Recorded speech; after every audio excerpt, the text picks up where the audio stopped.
In this lesson, we're going to look at, was the Treaty of Versailles fair or not?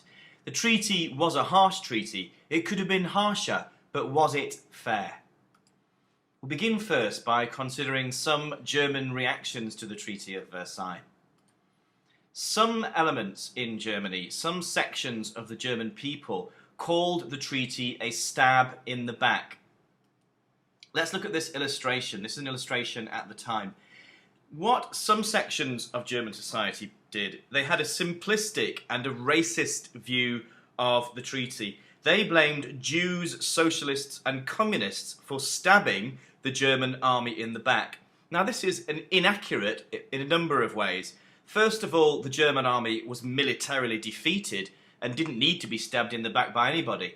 And secondly, it was a simplistic and a racist conspiracy theory, blaming this supposed conspiracy of Jews, socialists and communists. There was unrest in Germany due to the blockade, but Germany had been militarily defeated.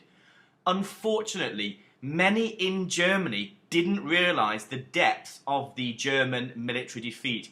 Because there had been an armistice, they hadn't seen invading armies come into Germany. And as the German army simply marched back into Germany, many didn't realise the fact that the army had in fact been militarily defeated, and the leaders of the German army had handed the defeat over to the new Weimar government to deal with.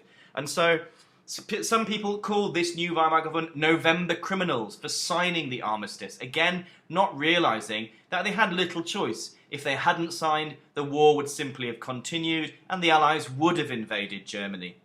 What did upset a very large section of the German population, however, was Clause 231, which did place full blame for the First World War on Germany. Many felt this was unfair. Something else that a lot of people didn't like was what they called the diktat.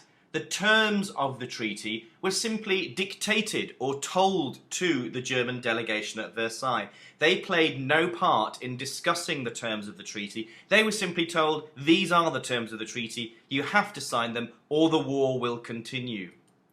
Many resented the loss of German land, that many ethnic Germans, many German speakers, were now living outside this new, smaller Germany.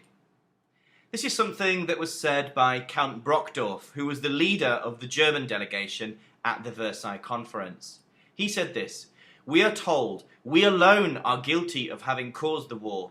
I would be a liar if I agreed to this. We are not trying to avoid all responsibility. However, we deny that the German people should be seen as the only guilty party." He goes on to mention things like imperialism and imperial rivalry, which Germany was not the only country guilty of. Here's a contemporary German cartoonist's view. This figure in shackles being led to execution on the guillotine represents Germany, and you can see the three executioners are Wilson on the left, Clemenceau, the so-called Tiger of Versailles, actually operating the guillotine as the harshest member of the big three, and Lloyd George watching on. The implication is not that this is a fair treaty, but it's actually executing Germany. It's destroying Germany, this treaty.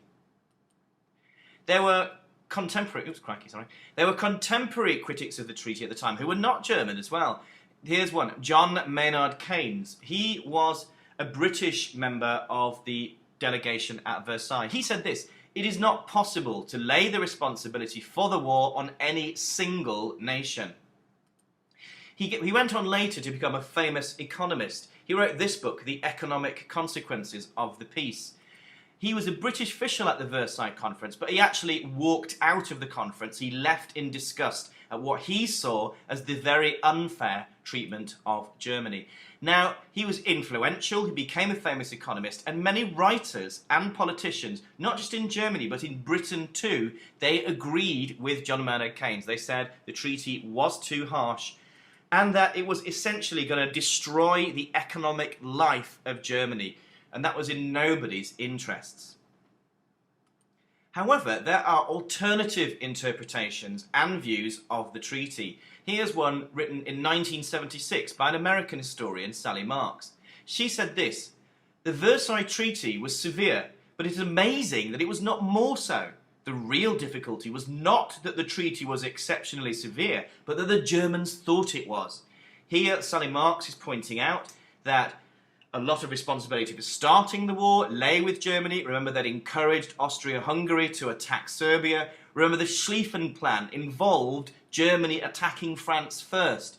And many people in Germany didn't realise that the German army had been absolutely defeated on the battlefield, and that the treaty could have been even harsher, like, for example, the Treaty of Brest-Litovsk. So here are some arguments against the treaty. One argument is that it's wrong to put the sole blame on Germany, that the imperialism and the imperial rivalry of many countries was a long-term factor. Another argument is that the treaty, especially the economic conditions of the treaty, punished ordinary Germans, not the rulers and military leaders who had started the conflict. Another argument is that it would destroy the German economy, that reparations would destroy the German economy, which would create a crippled Germany, which would help no one. Furthermore, this is actually an argument that the treaty could have been harsher. The leaders of the German army were not removed. Yes, the German army was reduced to 100,000 soldiers, but the leaders of the army, many of whom had been responsible for the military campaigns, the Schlieffen Plan, for example, they were not removed, and it left the leaders of the army still in place and potentially to start further conflicts in future.